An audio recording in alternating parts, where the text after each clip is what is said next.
nothing. Yeah, if it ain't love, it ain't nothing. Peace and power to the true and living. What's good, family? This is CBornNacirfaSun, and I am you. Yo, I'm excited to finally be coming at you with the Trinity video. Today is the day we're going to be diving deep into the concept of the Trinity to clear up a lot of the misconceptions and the misunderstandings. And, this knowledge, this information is foundational. And it is very, very important for us to know this, especially in this day and time at this point in human history. Because if you look at everything that's happening, all that these devils are doing in the name of, you know, improving humanity, making life easier, or taking us to the next level of evolution, whatever the case is, everything they're doing is a gross violation of the laws of the creator. It's like a war has been waged against God, and everything they're doing is against nature, it's against creation, it's against God, but people are so easily swept off their feet, because of our ignorance, because of our level of spiritual ignorance.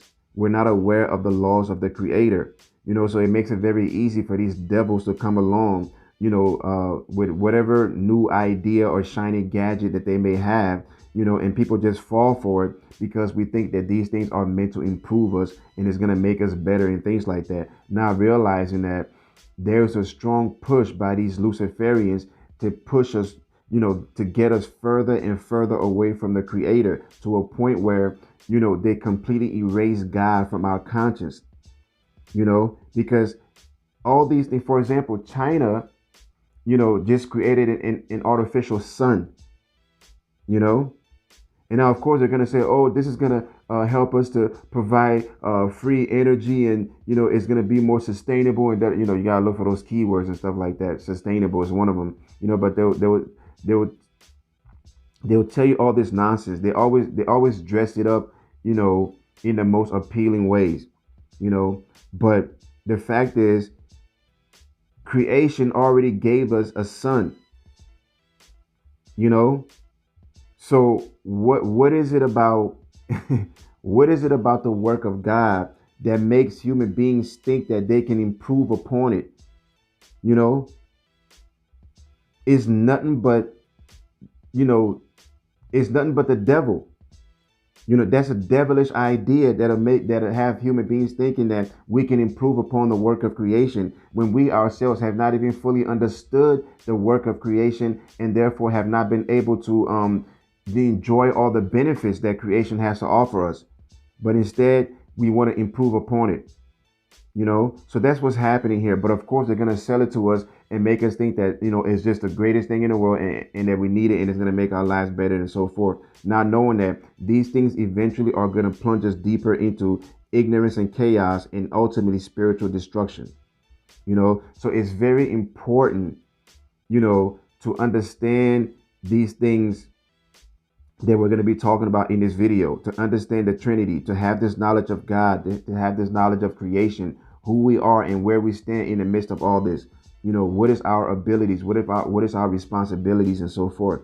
It's very important to understand these things, because a war is being waged against us, against the creator, and unfortunately, too many human beings are aiding in this war. We're helping the devils wage this war against us, against our creator, not realizing that ultimately it's going to bring about our destruction.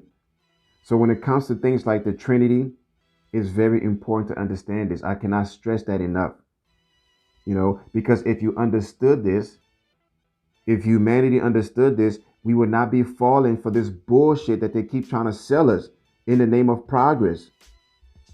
When what it really is, it's a gross violation of the laws of the creator. That's all it is. That's why it's important to understand this. All right, so let's dive into this. The Trinity. The first thing that I want to lay out here is the concept of eternity. Because if we're going to talk about the Trinity, we have to lay some foundations. So let's talk about eternity and let's understand what that is. Because God is eternal, but what does it mean to be eternal? That which is eternal does not have a beginning and does not have an ending. It does not have a beginning and it does not have an ending. That's what eternity is. So let's understand where we stand as far as eternity goes, because eternity, that is something that is far above and outside our point of origin. So what we're trying to do when we're talking about a concept like the Trinity, we're trying to take something from eternity and bring it into creation. And that is something that is very difficult to do, if not impossible, because our point of origin, right, is within time, is within boundaries and borders, right?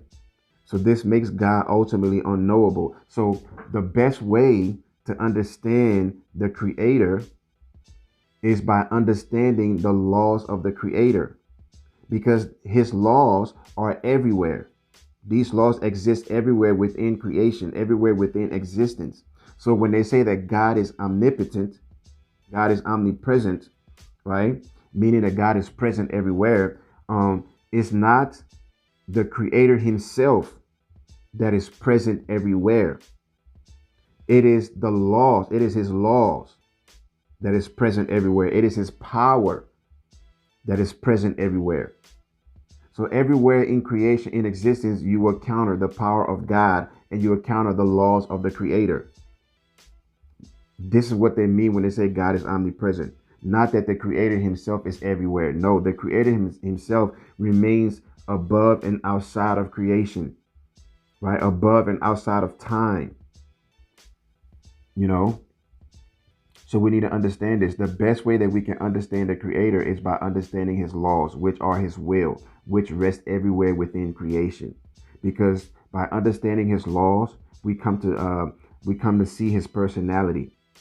We come to understand his will, what he desires, and so forth. And then we can adjust ourselves to these laws, because we have to remember that everything comes into existence through these laws. Creation came into existence through these laws. We came into existence through the laws of the Creator. Everything is supported, nourished, and maintained by these laws. So everything that is adjusted to the laws of the Creator cannot but flourish, experience peace, happiness, freedom, prosperity, and so forth. That's what happens when you're adjusted to the laws of the Creator. But when you're out of sync with the laws of the Creator, the opposite happens. Destruction, ruins, darkness, evil. Those are the kind of things that happens in the absence of the Creator's laws, right? So these laws bring everything into existence and they keep everything together. So the best way to understand the Creator, once again, is to understand the laws of the Creator, right? And this is why when we understand the laws of the Creator, it's so easy to see what these devils are doing. It's so easy to recognize them and see what they're doing, even though they may come on the scene and trick us. And the only reason why they're able to trick so many people is because we're ignorant of the laws of the Creator. That's why so many people fall for their nonsense, right? So once again, that's the best way to understand the Creator, right? Because the concept of eternity is far above our point of origin. So what's next? The next foundation that we should lay here is this. Before I said that everything was made of light, but we have to take that a step further, right? Everything is not made of light. Everything is made of the radiation of light. The light itself is not present anywhere within creation.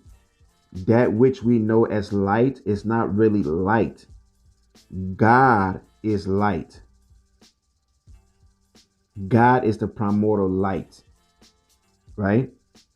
And everything came into existence through the radiation of the light. So everything has its origin in the radiation of the light, not in the light itself. God himself is the light. So what this means is that there is no light present anywhere in creation. What we know as light is not really light. It is the radiation of light. Or furthermore, it is the later effects of the radiation of light. So for example, we look at something like the sun, right? And you say, well, what do you mean, CBorn? Look at the sun. Isn't that light? Yes, the sun, right? For us, we describe that as light. But what the sun really is, it's a later effect of the radiation of God's light. That's what it really is. And I know that may be confusing as hell to some people, but try to wrap your mind around that, right?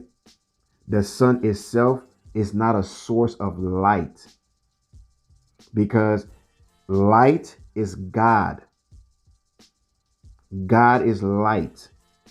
True light, the primordial light, is God.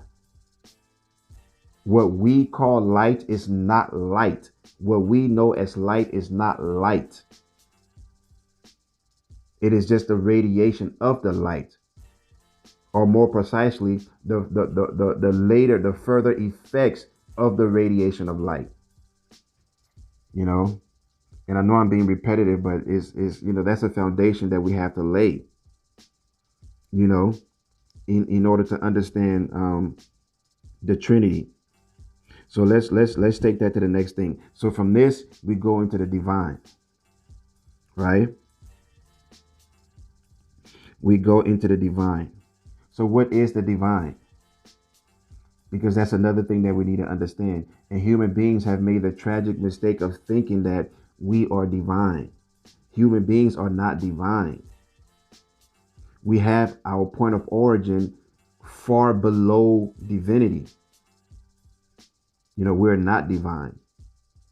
But since we're ignorant of creation and the laws of the Creator, it's very easy for us to make these mistakes, because we don't understand the magnitude of what we are in the midst of.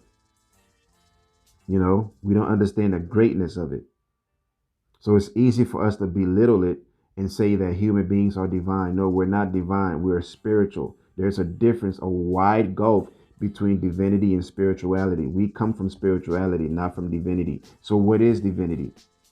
Right? Now, remember that God is light. God is the primordial light. Right? And everything that we know as light is just the effect of the radiation of that primordial light. Right?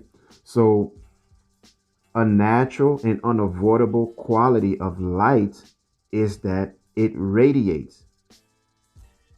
So God, being the primordial light, radiates.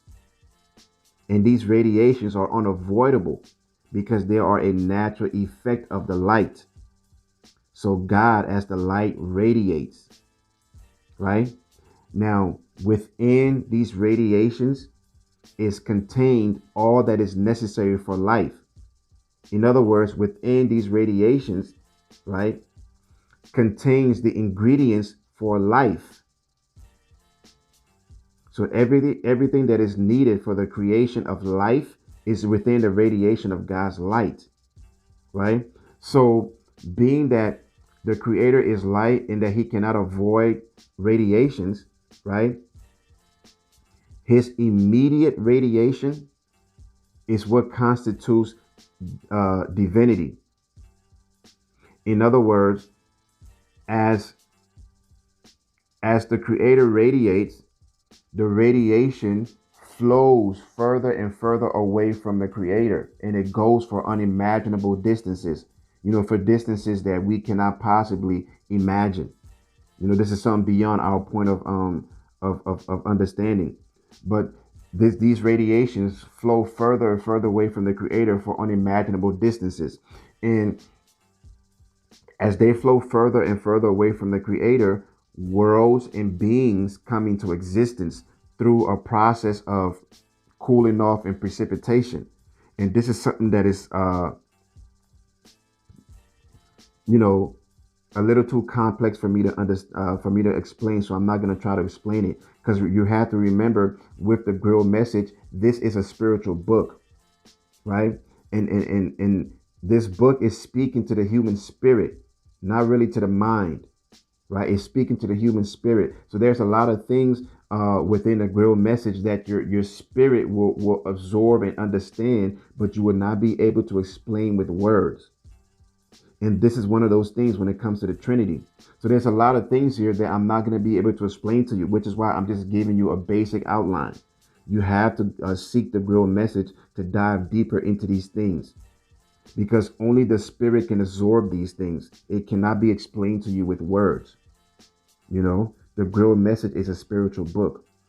This is one of the reasons why I said you must experience the Grail Message, because this is not just a book. And when you're going through this book, you're not just simply reading.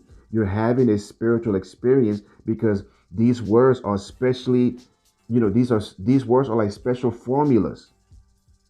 They're special formulas that are meant to deliver light to the human consciousness, to wake us up. That's why this book is so special. And that's why at the beginning of the book it says that it'll only strike those who still have a spark of truth within them. Right? So many people have been disconnected from that spark of truth. That's why the Grail Message will not resonate with them, because they lack that they lack that homogeneous soil. So once again, you have to seek the Grail Message to dive deeper into these things, right? But the divine realm, right, is constituted by the radiation of the Creator, right? The first and immediate radiation of the Creator, which leads him and flows for unimaginable distances, right? So it creates, through this process, as I mentioned, through the process of cooling off and precipitating, worlds and beings come into existence, right? So it creates this incredibly, unimaginable world known as the divine, right? So the divine then is the immediate neighborhood of the Creator, but you must imagine, the sizes of this to be beyond what we can even imagine. It's even larger than creation, you know. But even though right now we're still at the divine, we haven't even gotten to creation yet. But just to give you an idea, the divine world is far larger than creation, you know.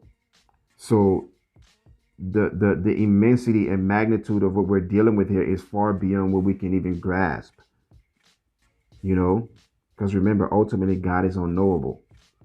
So that's what divinity is. That's what the divine is. The divine is the immediate neighborhood of God, right, which came into existence through the immediate radiation of the Creator. And the divine is also eternal, meaning that it does not have a beginning and it does not have an end. So the divine has always been with the Creator, right? And once again, that is something that we can't quite wrap our minds around, right? So we have to put it, we have to give it borders and boundaries. We have to say in the beginning and so forth, right? But it's far beyond what we can wrap our mind around, right? So that's the divine right there. And I hope I've covered everything, right? That's the divine. So the divine is the unavoidable radiation of God. The divine is the unavoidable effect of the existence of God, right? So in the beginning was just God the Creator and his divine world with his divine beings. That's all there was. God the Creator with his divinity. There was no such thing as creation yet, right? So now let's dive into creation. So where does creation come from, right? And why? So this is the part that gets kind of confusing to explain. So as I said, I would just be giving broad outlines. You have to dive deeper into the Grail Message to really get this. And I had some people before ask me to suggest, what lectures of the message would you suggest that I read, to get a better understanding of this and da da da da da. I'm like, that's one thing that I don't do, and I'm not gonna do. I'm not gonna suggest particular lectures out of the Grail Message for you to read, right? If you're serious about this, you're going to dive into the whole thing. You're going to read this message from the beginning to the ending. That is the only way the Grail Message is to be absorbed, from the beginning to the ending. Don't try to skip lectures. Don't try to hop here and then hop there. No, you read it from the beginning to the ending, because these are spiritual building blocks. They build upon each other, right? They build upon each other. So it's very important that you get it from the beginning to the end. So this is one of the reasons why I do not suggest lectures. So you gotta dive into the message. You'll get it, right? But it's not one of those things where it's not it's not one of those get rich quick schemes. It's not one of those overnight success kind of things. No, this is work. This is spiritual work. I'm not gonna lie to you and say this is the easiest thing. No, it's not. It's gonna be some work. It's gonna require some discomfort, but that's what's necessary when we have dug such a deep hole for ourselves. So this is work, right? This is work. Don't belittle the word of God by thinking that it should be something so cheaply handed to you, and it's something that you should so easily understand, especially after you have been living in darkness for thousands of years. You just expect to step out of the darkness and get this with no effort, no sweating, no striving, no discomfort, no disappointment. No, you got to work for this. You got to work for it. And it's not an easy road, but it's well worth it, because we're talking about, you know, our existence. We're talking about our entire existence, you know. So if that's not worth it enough for you to put forth the work, then I don't know what is gonna be. You know what I mean? So no, there's no shortcuts when it comes to the Grail Message. You gotta dive deep and get that for yourself. All right. So now we talked about divinity. We talked about what the divine is, right? And now we're gonna take this into creation, right?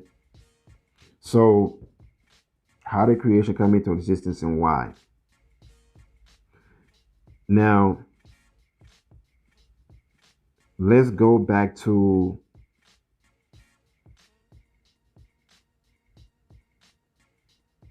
what it begins.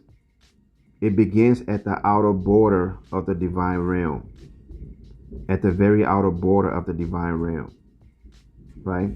Because at the outer border of the divine realm, there were spiritual germs.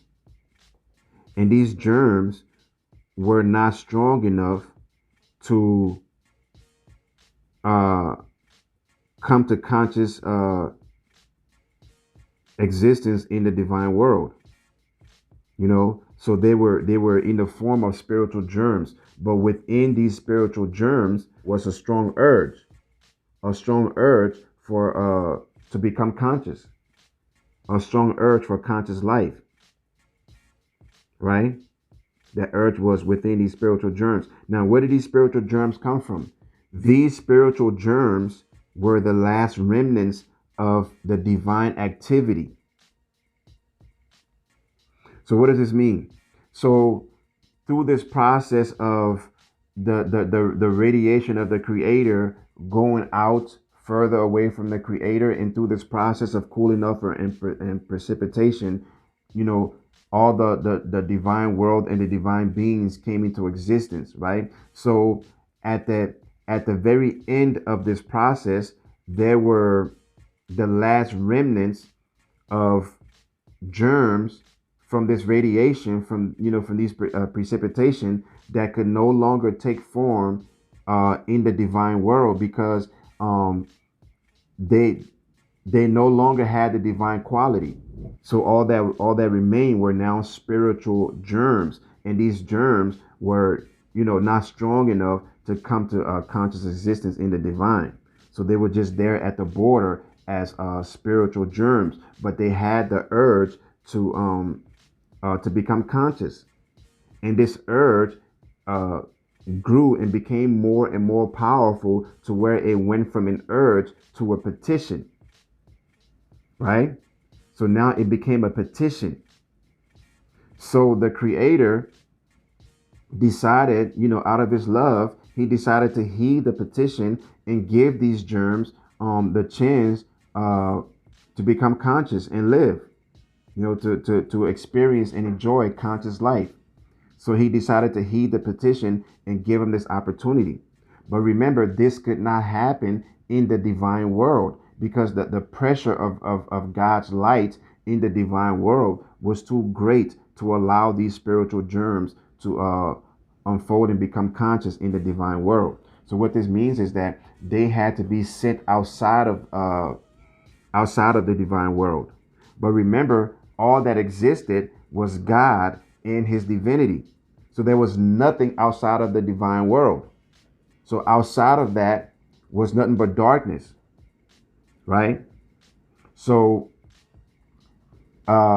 these spiritual germs could not be sent outside of the divine world into darkness, because there was not the light of God is needed in order to support and nourish life, right? So what this means is that the light of God had to be sent outside of the divine world, right?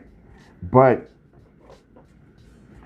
it had to not just be sent there, it had to be anchored there, because what was happening, remember, when the light leaves the Creator, when it radiates for these great distances, it gets to a certain point where it weakens, and then it is pulled back, right? So that's what creates the outer border of the divine world, because the radiation got to that very point where it was not strong enough anymore, right? It weakened off to a significant amount to where it was then pulled back through the natural attraction of the Creator, right? So this kept the light from going outside of the outer borders of the divine, right? So in order to allow these spirit germs to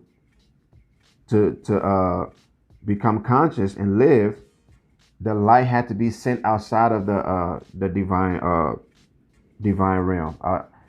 It had to be sent outside of the outer border of the divine realm. Man, I hope this is making sense. I hope I have not lost you yet. If you've been following me so far, because I know it gets deep, right? So in order to make this happen, in order to send the light outside of the divine world, the Creator decided to sever himself. So he took a piece of himself, right? Meaning God, the light, took a piece of himself, meaning that he took a piece of his light, right? And that piece of himself that he took, right, took form in a separate entity that became known as Emmanuel, right? So then Emmanuel was the piece of the light that was sent out, right, past the outer borders of the divine realm in order to allow creation to come into existence, right?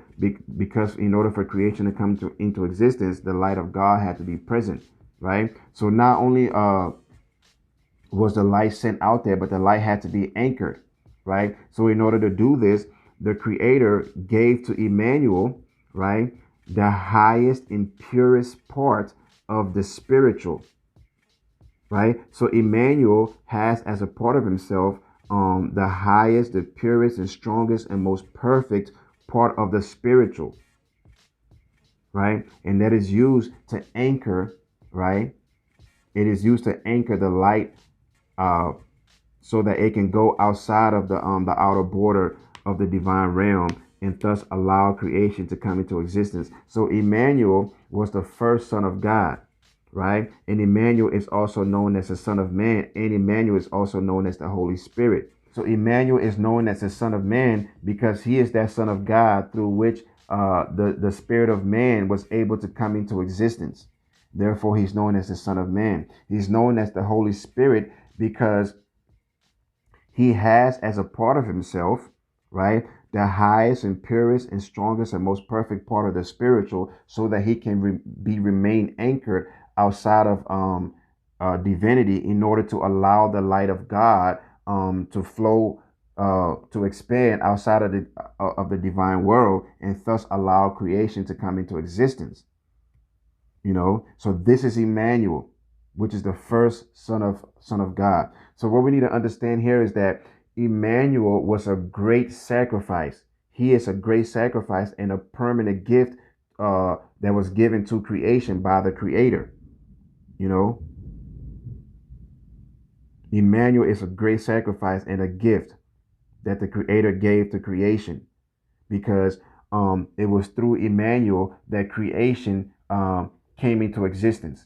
Emmanuel is the starting point of creation. Emmanuel is the king of creation. Emmanuel sits in the judgment seat, because as the Holy Spirit, he is also the embodiment of the laws of the Creator. He is the embodiment of the will of God. So Emmanuel, right, not only brought creation into existence, but Emmanuel sits in the judgment seat. He judges creation because he is the embodiment of God's laws, of God's will. So that's Emmanuel, the first son of God. Man, I know that was a lot. I hope I have not lost you yet. But once again, I'm only giving you broad outlines. You have to dive deep into the Grail Message to be able to get this for yourself, right? So that's how creation came into existence. So at this point, the Creator is now two entities. You have God the Father and God the Holy Spirit, which is Emmanuel. And Emmanuel means God is with us, right? Which makes sense, because remember, Emmanuel is the permanent sacrifice that was given to creation, right? So by Emmanuel being this permanent gift through creation, right, is saying that God is with us, right? By Emmanuel being the permanent sacrifice and the permanent gift to creation, it is God's way of saying that I am always with you. That's where the name Emmanuel comes from. God is with us, because with Emmanuel, God is always with us. We're always connected to the Creator with Emmanuel, right? Because Emmanuel is literally God. So at this point, the Creator is two entities, right? So then, how am I forgetting anything? Of course, I'm forgetting a lot. I didn't even go into the Big Bang. I wanted to talk about the Big Bang, but I'm not going to go off into that because of time, and it's not as complicated as the scientific world will have you believe. And the Big Bang is not something that can be used to prove that God does not exist. It doesn't make sense, because what we know as the Big Bang, this cosmic blast, was the actual activity of God's work. That was God at work. So this Big Bang, this cosmic blast, that was when the Creator allowed his light through Emmanuel to go outside of the divine realm, in order to allow creation to come into existence. So that was equivalent to the cosmic blast. But anyways, like I said, I don't want to get too deep into that, but that's the Big Bang. And it's not that complicated. So that's how creation came into existence, and that's when the Creator became two. So God became two, in order to allow creation to come into existence. Okay, so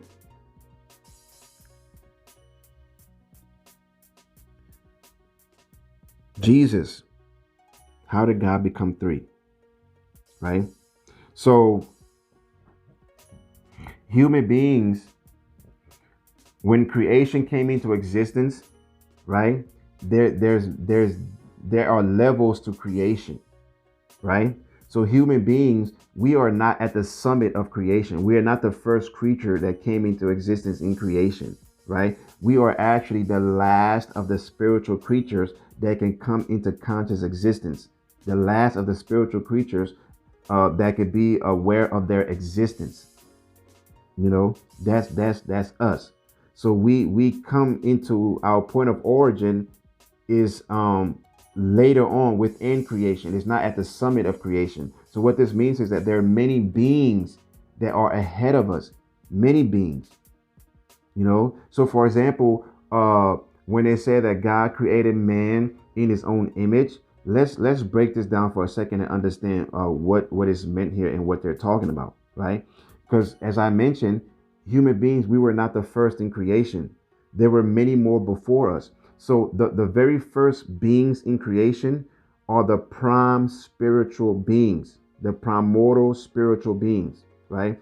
These are the first beings in creation. These are the first beings who were directly created by Emmanuel, right? Or another way to say it, these were the first beings who were directly created through the radiation of Emmanuel, who were able to come into existence through the direct radiation of Emmanuel. So long story short, the prime spiritual beings were the first to come into existence within creation. They are the highest, the most powerful, the biggest, the mightiest, the most perfect, right? Because they are the closest to the Creator. Therefore, they resemble him the most. Within creation, they are the closest resemblances of the Creator. Therefore, they are the image, right? They are the image of the Creator because they most closely resemble him, being that they are the first, they are the prime spiritual beings. So these prime spiritual beings are the images of the Creator, right? And through them, everything else, all other beings were fashioned, right? So then when they say that God created man in his image, that what that means is that these prime spiritual beings, they are the image of the Creator, and we were created later through their image, through the image of the Creator, if that makes any sense. So this just goes to show how far removed humanity is, the gulf between human beings and the Creator. Because we like to imagine ourselves to be the closest and most precious things to God. It is not the case. We must know who we are and where we stand in this creation, right? So we are images of the image of the Creator, right? Now, being that we are the last beings who can come into spiritual existence and be aware of their existence, right? We are also the furthest away from perfection, and this is why we struggle so much with imperfection, because of that gulf that lies between us and perfection. So this is why we struggle with imperfection. And in the spiritual world, we could not come into conscious existence in the spiritual world, because in the spiritual world we were just in the form of spiritual germs. So the pressure of God's light in the spiritual world was too strong for us and would not enable us to unfold and become conscious in the spiritual realm. So we had to leave the spiritual world and be planted in the material world. So these spiritual germs, which we were taken from the spiritual world and planted into the material soil, so that they can then have the opportunity to grow and develop. So once we reach a certain level of spiritual growth and development here in the material world, then we will be strong enough to now return back to our spiritual origin, right? To continue living and developing there. So that's why we were put here. We had to be put here in order to grant us that opportunity to become conscious. So this was a long process of development, a very long process, because the Creator broke everything down and gave us certain periods and stages where we were supposed to achieve a certain level of development. So, for example, in our early beginnings, we were more like animals than we were like human beings. We were more animistic than we were spiritual, right? Because we were in our very primitive stages, right? So there was even a time where we had no idea what fire was, where fire was not yet introduced to us. You know, it was only later on that the elemental beings introduced fire to us once we had reached a certain level of development. Because what has to happen is that the reason why these things are broken down in stages is that there has to be a certain level of growth and responsibility that we attain before we are allowed to awaken certain powers and abilities within ourselves, right? Because we can't be given all this power and not be responsible enough to be able to handle and control the power. You know, that's why everything had to be gradually done. You know, the creator was wise enough to plan everything out this way. So every time we reach a certain level and we unlock a certain power or a certain ability, right? We had also reached a point where we were mature and responsible enough to be able to control this power and this ability to where it doesn't get out of hand, so where we can use it for the right purpose to bring blessing and add on to creation, as opposed to bringing darkness and destruction. So everything was carefully mapped out in this way for our development, right? So even things like fire had to be carefully introduced to us when we reached a certain level of development, right? So it went on this way for some time until it was time for us to reach to go to a higher level, right? And it became time to awaken the intellect, right? Because we always had the intellect, but it wasn't always awakened. It lay dormant. So the intellect is a very, very, very, very, very, very powerful tool, right? So in order to awaken this tool, we needed a higher guidance. The elemental beings cannot guide us in this anymore because they're not intellectual creatures. So we needed a higher guidance to guide us in unfolding this intellect and using it to further develop the spirit. Because remember, we're spiritual creatures. So at the end of the day, ultimately, the ultimate goal has to be spiritual growth and development, right? So what happens is, long story short, Lucifer was sent for this purpose. He was sent as the master of the intellect to teach us how to, awaken this thing and gradually be able to use it for the way it was that the creator meant us to use it, right? But somewhere along the line, Lucifer went astray and decided to rebel against the creator. So he completely decided to destroy the work of the creator, right? So as opposed to teaching us to properly awaken the intellect and develop it under the control of the spirit, he did the complete opposite, right? He tricked us into wrongfully developing our intellect, to developing the intellect, to regarding the intellect to be more important than the spirit, right? And that's a very dangerous thing because we're spiritual creatures. The intellect is just a tool, right? But Lucifer tricked us to where we got to a point where we were regarding the intellect more important than the spirit. So we started developing our intellect and started neglecting the growth of the spirit, right? So this caused humanity to become blind, deaf, and dumb.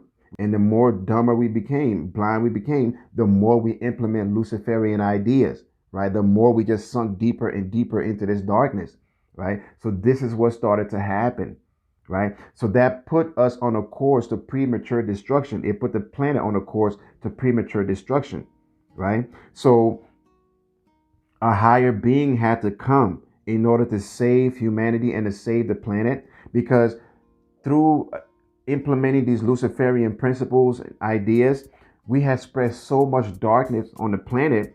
And this darkness, this evil, has weight, has real physical weight, and is heavy. So we unleashed so much darkness on the planet that it made the planet very heavy, and it dropped the planet out of its original orbit and put the planet on a course to premature disintegration. You know, so it was a disaster that was going to happen unless the creator decided to intervene. And thankfully, he decided to intervene by sending Jesus, his love. So once again, the creator took a piece of himself, right? And that piece that he took incarnated in a separate entity that became known as Jesus. And Jesus is the living embodiment of the love of the creator. So the creator sent his love into creation for the purpose of saving humanity from their own stupidity. You know, he sent his love here to save us. So this is when the creator became three, right? This is when God became a Trinity. God the Father, God the Holy Spirit, and God the Son. Right? So that's the Trinity right there. Right? So what's the difference between Emmanuel and Jesus and all the prophets and even in every other being in existence? You know, all the prophets that came, the messengers, even the divine beings, Moses and so forth. What's the difference between Christ and Emmanuel and all other creatures? Right? Remember, everything outside of God has its origin in the radiation of God, of God, because God is a light, right? So everything has its origin in the radiation of God, in the radiation of the light. So everything comes into existence. All the worlds and beings come into existence through the radiation of the light, which is God, either directly or indirectly. But everything has its origin in the radiation of God's light. Whereas Christ and Emmanuel are the light itself. They come directly from the light itself, not from the radiation of the light. That's the difference between Christ and Emmanuel. So Jesus and Emmanuel were not just mere messengers or prophets. Jesus and Emmanuel are literally God. Right? Christ and Emmanuel, they're like the arms of the Creator through which He does His work. Right? So that's the difference. And it's very important to understand, because within Islam, you hear some Muslim people say that the Prophet Muhammad was greater than Christ. No, it's not true. Right? And if you know the true history, the Prophet Muhammad himself was a follower and a disciple of Jesus. Right? And one of the reasons why he rose to prominence was he knew that the word of Jesus was becoming lost in Christianity. Right? This is one of the reasons for the emergence of the Muslim religion, because the Prophet Muhammad saw that the word of Jesus was becoming corrupted and lost. So he wanted to preserve the word. Right? So this is where the Quran and the Islamic traditions come from. It came from the fact that the Prophet Muhammad himself was a disciple, a lover. He was a follower of Christ. The Prophet Muhammad himself was a follower of Christ. So how can a Muslim say that Muhammad is greater than Christ when Muhammad himself recognized Jesus to be the Lord? You know, but these are things that are not known, that have been lost and forgotten. So they will tell you things like that, but there's none in creation that's greater than Christ and Emmanuel, because Christ and Emmanuel are God. You know, it's important to understand this. You know, and there's so many other things that I could say here, but I mean, this video has already been so long. I just want to kind of give that breakdown of the Trinity. And I knew that there was no way I was going to make this video be, 20, 30 minutes or so forth. I knew it was going to be at least an hour because of what we're talking about here. And we're barely just scratching the surface. You know, like I said, there's so much more, but I can't give you everything, because a lot of this is easier spiritually absorbed. So once again, you have to go to the Grail Message, because the Grail Message is that secret formula. It's not just a book, So you have to go to the source, and you have to get that. And as I mentioned earlier, it's so important to know this, because it's like a war has been waged against the Creator. And it's so hard to make people see this. But if you know the laws of the Creator, if you know the laws of creation, You can see what these people are doing, and you can know whether they're coming from a genuine place or whether they're just a bunch of dark and lost souls. Because most of what they're doing, all of what they're doing, is against the laws of creation. All of it. You know, we just talked about the Chinese creating an artificial sun.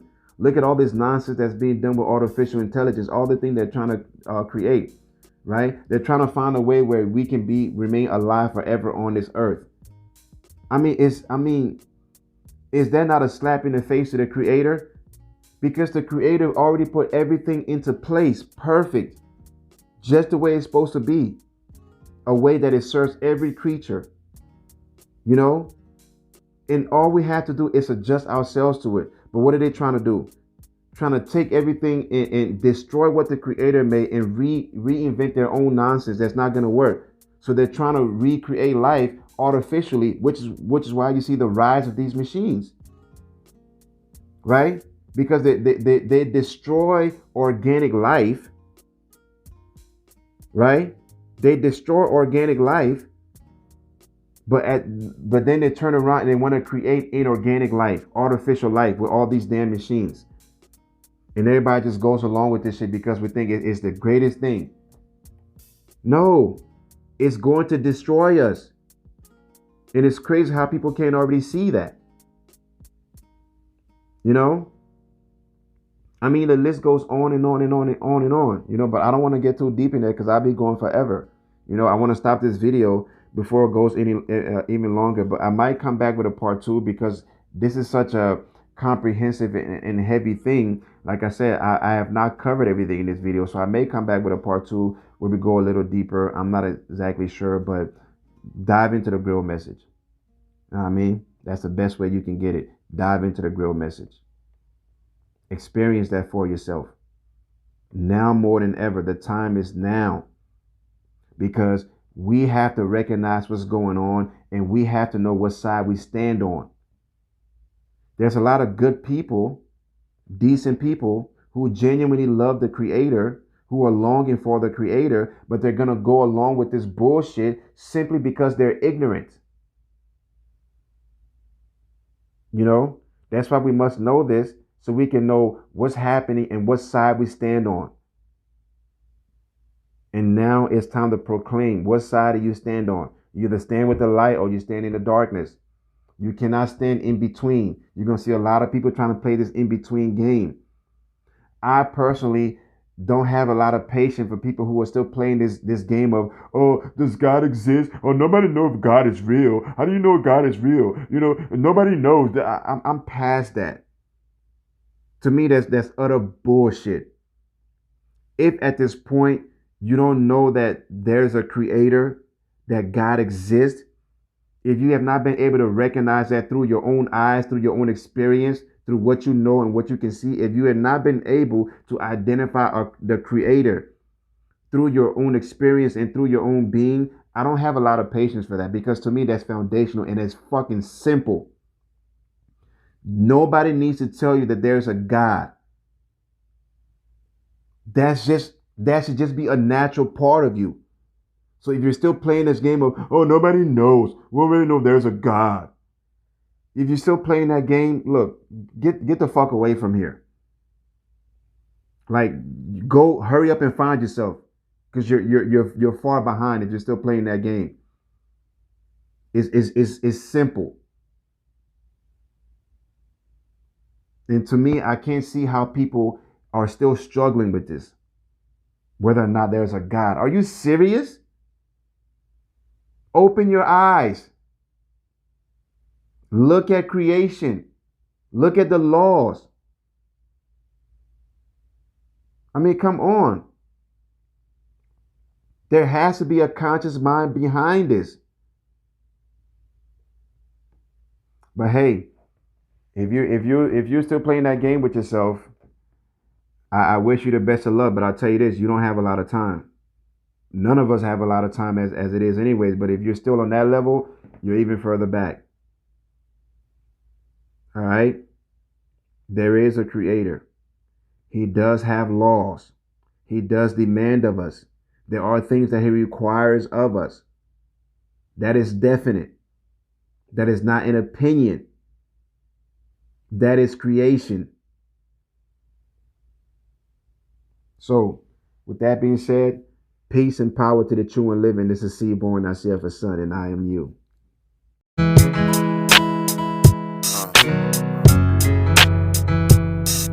If it ain't love, it ain't nothing.